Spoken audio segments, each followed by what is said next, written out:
এই জিলা পুথিভঁৰালৰ আন্তঃগাঁথনি উন্নীতকৰণ,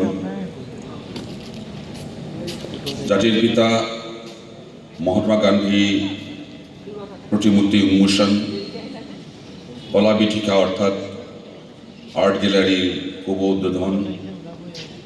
এই অনুষ্ঠানটি 1956 চনত যেতিয়া তদানীন্তন চৰকাৰে চিন্তা কৰিল যে অসমৰ জিলা সদৰত জিলা পুথিভঁৰাল নিৰ্মাণ কৰিব, আৰু জিলা পুথিভঁৰাল নিৰ্মাণ কৰিবৰ কাৰণে সেইখিনি এখন কেইবাখনো জিলা গ্ৰহণ কৰা হ'ল। তাৰে ভিতৰত এখন হ'ল দৰঙৰ এই সদৰ ঠাই, আজি শোণিতপুৰ, তেজপুৰ, নগাঁও, যোৰহাট আৰু বাকী ক'লে পাহৰিছোঁ, মই তাত তেনেকৈ নাজানো।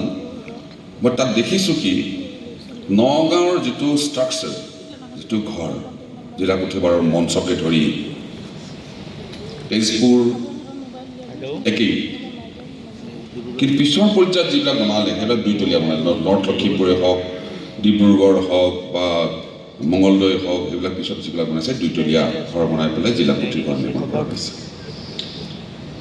এই জিলা পুথিভঁৰালৰ মূল উদ্দেশ্য যে আমাৰ ছাত্ৰ ছাত্ৰীসকলে, যুৱক যুৱতীসকলে, বিজ্ঞজনে পঢ়া শুনা কৰিবৰ কাৰণে, গৱেষণা কৰিবৰ কাৰণে আৰু জ্ঞান অৰ্জন কৰিবৰ কাৰণে এই পুথিভঁৰালবোৰ নিৰ্মাণ কৰা হ'ল।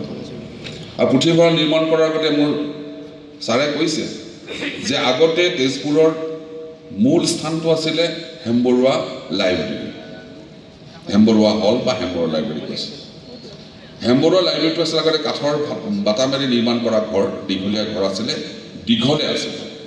এতিয়া পথালিয়ে হৈছে, আগতে দীঘলে আছিল। চেণ্টাৰ পইণ্টৰ যিখন হোটেল আছে সেই হোটেলৰ কাষতে দীঘলকৈ ৰাস্তাৰ ফালে ষ্টেজখন আছিল, তেনেকৈ নিৰ্মাণ কৰা হৈছিল। আৰু যেতিয়া ডিষ্ট্ৰিক্ট লাইব্ৰেৰী গঠন হ'ল, নিৰ্মাণ হোৱাৰ পিছত তাৰে বহু কিতাপ ইয়াত লৈ অহা। আৰু মোৰ মনত আছে যে আমাৰ হেমন্ত লহকৰ ডাঙৰীয়া আছে ইয়াত, যেতিয়া হেমবৰুৱা লাইব্ৰেৰী বনোৱা হ'ল তেতিয়া কলাগুৰু বিষ্ণুপ্ৰসাদ ৰাভাৰ দেউতাক ঢাকাত তেতিয়া চাকৰি কৰে, আৰু তেখেতক অনুৰোধ কৰা হৈছিলে তেখেতৰ ফালৰ পৰা কিবা এটা অনুদান, দান, বৰঙণি ইত্যাদি খুজিব। আৰু সেইখিনি সময়তে কলাগুৰু বিষ্ণুপ্ৰসাদ ৰাভাৰ দেউতাকে চৰ্দাৰ বাহাদুৰ গোপাল চন্দ্ৰ দাস, তেখেত দাস পাৰি লিখিছিলে, তেখেতে ঢাকাৰ পৰা, কলিকতাৰ পৰা বহু কিতাপ, প্ৰায় 40,000 মান টকাৰ কিতাপ পঠিয়াইছিলে। এতিয়া কিমান লাখ টকা, কোটি টকা হ'ব। আৰু সেই কিতাপবোৰে ইয়ালৈ আহিছে। মই এতিয়া কথা পাতিছোঁ যে তেজপুৰৰ বা শোণিতপুৰৰ বিভিন্ন ঠাইত বহু সাঁচি পাতৰ পুথি য'তে ত'তে, সৰু সৰু লাইব্ৰেৰীতে হওক, সৰু সৰু ক্লাব ইত্যাদিত হওক বা মানুহৰ ঘৰত হওক, নামঘৰত হওক, চেদেলি বেদেলি পৰি যদি আছে, আমি সেই সকলো সাঁচি পাতৰ পুথিখিনি আমি ইয়াত আনি সংৰক্ষণ কৰাৰ ব্যৱস্থা কৰোঁ। তেতিয়া মই নিৰ্বাচনত জয়লাভ কৰিলোঁ, যেতিয়া হজৰাপাৰৰ সেই ষ্টেডিয়ামৰ থলি চাবলৈ গ'লোঁ, তাত একো নাই। আমি এতিয়া ষ্টেডিয়াম আমি সম্পূৰ্ণ কৰিবলৈ গৈ আছোঁ। এই ষ্টেডিয়াম আমাৰ আৰম্ভ হৈছে, আৰ্টিফিচিয়েল টাৰ্ফত ফুটবল খেলা হ'ব, তাত দৌৰিবৰ কাৰণে এটা ট্ৰেক বনোৱা হৈছে। যিটো ট্ৰেক বনোৱা হৈছিলে তেতিয়া 6 ট্ৰেক আছিলে, 6জন দৌৰবিদে দৌৰিব পাৰিব। 6 ট্ৰেকত দৌৰিলে সেইটো কেতিয়াও কম্পিটিশ্যন নহয়। 8 ট্ৰেক মিনিমাম থাকিব লাগিব, 8টা ট্ৰেক হ'ব লাগিব, 8জন দৌৰবিদে দৌৰিব পাৰিব লাগিব একেলগে, তেতিয়াহে তাত নেশ্যনেল লেভেলৰ খেলা বা দৌৰ প্ৰতিযোগিতা পাতিব পাৰিব। এই 6 ৰাণ ট্ৰেকৰ পৰা মই 8 ট্ৰেক কৰিলোঁ। এতিয়া আন্তঃৰাষ্ট্ৰীয় হওক বা ৰাষ্ট্ৰীয় পৰ্যায়ৰ খেল আমি তাত খেলিব পাৰিলে। বাছ লৈ ডেকা ল'ৰা ছোৱালীয়ে অগ্নিগড়ত দৌৰি উঠি যায়, আৰু যিখিনি বৃদ্ধা 1.5 ঘণ্টা 2 ঘণ্টা এই বাছখনতেই বহি থাকে, কাৰণ তেওঁলোকে খোজকাঢ়ি যাব নোৱাৰে, উঠিব নোৱাৰে। আৰু যিখিনি তেজপুৰৰে হওক বা তেজপুৰৰ বাহিৰৰে হওক, যিখিনি দিব্যাংগ, যাক শাৰীৰিকভাৱে সক্ষম বুলি কোৱা হৈছিল, এই দিব্যাংগসকলতো আমাৰ মাজৰ পৰা আঁতৰি গুচি গ'ল, কিন্তু কোনোদিনেই তেওঁলোকে অগ্নিগড়ত উঠি অগ্নিগড়ৰ পৰা তেজপুৰৰ দৃশ্য চাবৰ সক্ষম নহ'ল।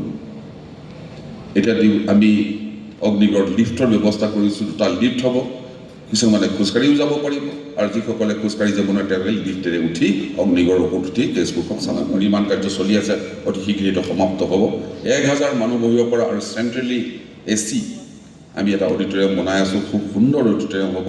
তাত ডমেট্ৰি থাকিব, আৰ্টিষ্টে গৈ পেলাই তাত থাকিব পৰাৰ ব্যৱস্থাও থাকিব। যিসকলে সভা সমিতি পাতিব, সভা সমিতিৰ কাৰণে যি আয়োজন কৰিব লাগে সকলো ধৰণৰ ব্যৱস্থা তাত ৰখা হৈছে। গতিকে এটা প্ৰপ'জেল দিলে যে বৰপুখুৰী পদুম পুখুৰীত গাৰ্ড ৱাল দিব লাগে, আৰু বৰপুখুৰী পদুম পুখুৰী চাৰিওফালে গ্ৰিল বা নেট দি এটা বেৰিকেড দিব লাগে, আৰু তাত লাইটৰ ব্যৱস্থা কৰিব লাগে। আপোনালোকে দেখিছে নে কমনৰ পাইছে যে পদুম পুখুৰীত তাতে গাৰ্ড ৱাল দিয়া হৈছে, তাত নেটৰ ব্যৱস্থা কৰা হৈছে, আৰু বৰপুখুৰীত গাৰ্ড ৱাল দিয়া হৈছে আৰু তাত গ্ৰিলৰ ব্যৱস্থা কৰি তাত লাইটৰ ব্যৱস্থা কৰা হৈছে।